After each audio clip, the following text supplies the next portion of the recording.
What's up, guys? Rodney here with the after credit scene, giving you your forecast for episode 5 of Loki. Don't forget to like and subscribe to our channel, as well as share this video all across the multiverse. If you're not subscribed, please turn on notifications so when we drop new content, you'll be the first to know about it.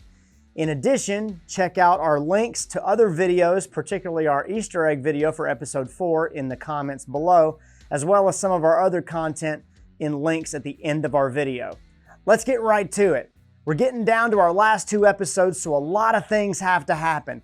The first 2 things were clearly teased at the end of episode 4, so there's 100% predictability here. First off, we're gonna have some big multiverse revelations. We're gonna have a big Loki team up as well. Loki gets pruned, but he gets sent to some other reality, some other place. Where is that place and what does it mean for Mobius? We have no idea, but we're gonna have to get some of that information, which means the multiverse is going to have to open up in this episode. I'm gonna be really disappointed in Marvel, in Disney, in this whole series if they shadow that and give us some shade and give us a cheesy explanation for some things that are staring us right in the face. However, they haven't disappointed us in the past. I don't see them doing that here. Tom Hiddleston also said that episode 4 and 5 were his favorite episodes of the series and that there's some twistiness here. So pretty positive here that we're going to get not only this Loki team up, but some multiverse revelations.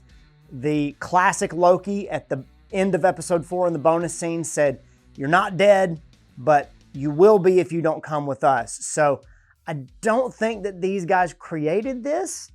Clearly they're variants, but are they trapped here as well? And what does that mean for how they're going to connect together? If episode 4 is less of an indication of some romantic relationship between Sylvie and Loki, which was clearly there, but the Nexus event, the touching of the arm was more about them teaming up than it was about some romantic connection, then not just 2 Lokis in episode 4 teaming up, but now 5 Lokis teaming up between Boastful Loki, Reptile Loki, Classic Loki, Kid Loki, and now our version of Loki should have some major ramifications for the multiverse moving forward. Now, what that looks like and how that happens, I don't know, but we're definitely going to get that here. In addition to that, Sylvie ends up cornering Ravonna in front of the fake Time Lords, the Android Lords, whatever. In front of these guys here at the end, Ravonna's going to have to spill the beans a little bit. I'm thinking these 2 instances are connected. Maybe we get some back and forth that while Ravonna is saying some things, these guys are explaining some things to Loki, and we kind of get it all at the same time, that these 2 scenarios are connected together for giving us, the fans, some dialogue and some explanation here. Who knows? In addition to that, while these things are going on, we're going to actually get I'm hoping there's a 75% chance it's got to happen, right? Either this episode or the next. So our prediction probability gets a little higher, but I'm hoping it happens in this episode. We get a Mobius rescue. Where did Mobius go? If Loki went to some other place, then Mobius had to go someplace else as well. Where did Mobius go and how is he going to get rescued? And then some kind of TVA takeover. I just think we're going to see more of Miss Minutes. Something has to happen here. There's got to be some kind of fail-safe, some kind of explanation or some kind of plan B for when everything goes haywire that the TVA or whoever's pulling the strings has thought of. And when that happens, how are these other elements going to play into that? What are the fail-safes for whenever things go haywire? Especially with playing with time and multiverses, this can't be the first time that something has gone a little off the rails, and there has to be some backup plans for it. After that, I teased it with some of our other predictions. We didn't really get it. I'm giving it a 50% because it has to happen, not only because it was teased in episode 4, but because we've got 2 episodes left. So it's either here or episode 6 is some kind of big cliffhanger. But Loki plus Sylvie equals a red line here. Now, maybe that happens over here with these guys, but Sylvie's story has to come full circle. We have to get the conclusion to that story. And we've also been teased with multiverse wars and red line experiences and all these things. What happens when it goes over the red line? And I think this episode is going to give you all of that, even if it's teased and thrown at you at the end as a bonus scene or something like that.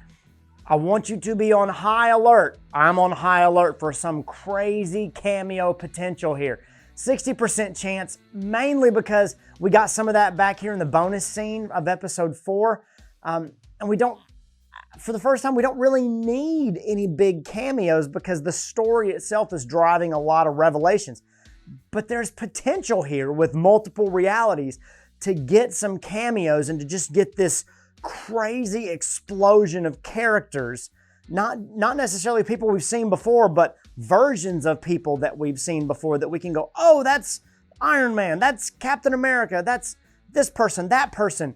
I think it would be a really awesome segue into the What If series that's coming supposedly sometime in the summer, but at least in 2021.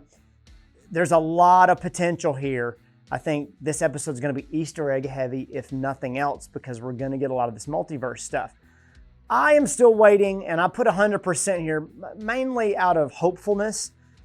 I'm still waiting for the time loop twistiness of this whole series. You know, like I said at the beginning of all of our other prediction videos, we've gotten a lot of things about here's the time that we're in, and then we've gotten a lot of weird teases, particularly in Ravonna's office when it comes to Mobius looking at the ink pen that for some reason he recognizes, maybe it was his, the trophies on Ravonna's shelf, the rings around her table.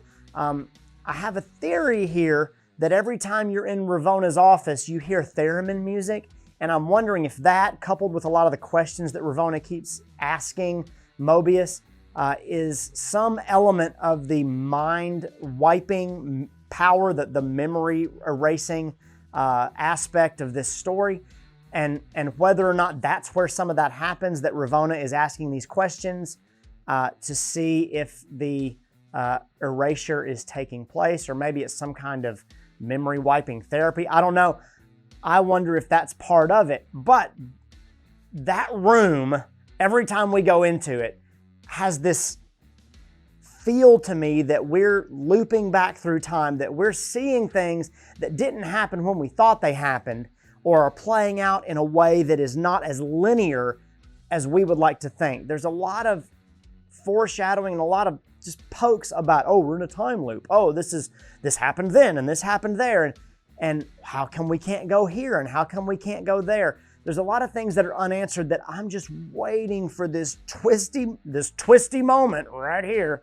This crazy, like, what? Mind-melting moment where all these weird time loops, these things kind of twist, and we have to go back and like rewatch something or go, oh, so that happened then and that's happened before? Or they did a lot of it this last episode talking about different Lokis.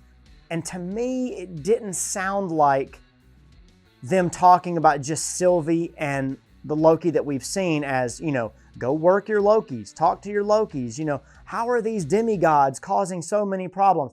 To me, the dialogue did not sound like we're talking about these two characters. It sounded like people lamenting the fact that they are stuck in the TVA dealing with these variations of the god of chaos over and over and over and over and over again.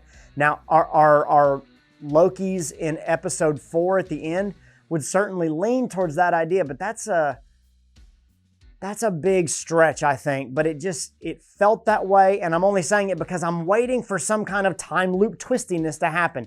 I think it is coming. I think there is something that's just going to flip this whole world on its head and make you look at things a little differently. Not just that, but things like, why are the elevators numbered so oddly?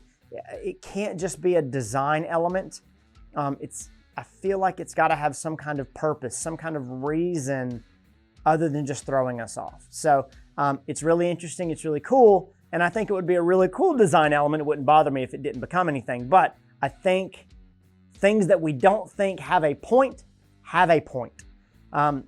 Having said that, I'm 40% certain we're going to get it in this episode, but I really think before the series is over, we have to get Sylvie's ride into the sunset. Episode 4 showed us where she started. Why was she taken as a child? Why is Ravonna so interested in protecting keeping Mobius in particular from talking to Sylvie, and what was the drive to go and capture Sylvie to begin with. Sylvie obviously has been running from the Time Lords her entire life, and that is plenty of motivation for her. But further motivation for her, I think, is this idea that she gives Loki during episode 4 on Lamentus before they're rescued, which is that the universe creates chaos.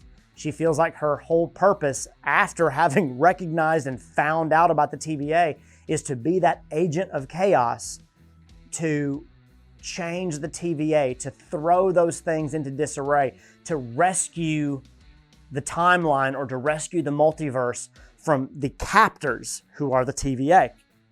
But so I think Sylvie's story has to come to fruition, but whether that means she gets a happy ending in some multiverse of her choosing, or whether that just means she gets killed or she sacrifices herself for the greater good here, I don't know. But I think her story has to come to an end in order for the rest of these stories to continue. I don't think that Loki himself is going to end, although we may get some kind of explanation as to where he's going to be moving forward. But again, there's a lot of twistiness. I think these two things probably are going to happen together in concert. So when this happens, be aware of some of this, or when some of this happens, be ready for some of these things. There's a lot of potential still for these last 2 episodes, which makes it really exciting. It also kind of makes it a little infuriating because some of these predictions are a little up in the air. So what's going to happen? How's it going to happen? This show has kept me on my toes the entire time. It's really exciting. And episode 4 was a blast. There were 5 different moments that were just twisty little moments, from the different people being pruned to the Time Lord reveal to the bonus scene. There were a lot of different elements and things that happened in the episode that just one thing after another, all encapsulated in this dialogue-heavy explanation of what was going on. And so I'm really excited to see where they go with that and how they wrap it up and how they start to finish this. I'm kind of hoping for a little more fireworks and a little more chaos in episode 5 to where we just don't know how it's going to end in episode 6. So let us know what you guys think. Having a blast doing these prediction videos, having a blast watching this show. I hope you guys are as well. Again, make sure to like, subscribe, and check out our other videos, particularly our Easter egg video, which is tagged in this comment section and also at the end of this episode as we go to our tag at the end. Hope you guys are having a great time. Hope you have a great week, and we'll see you next time.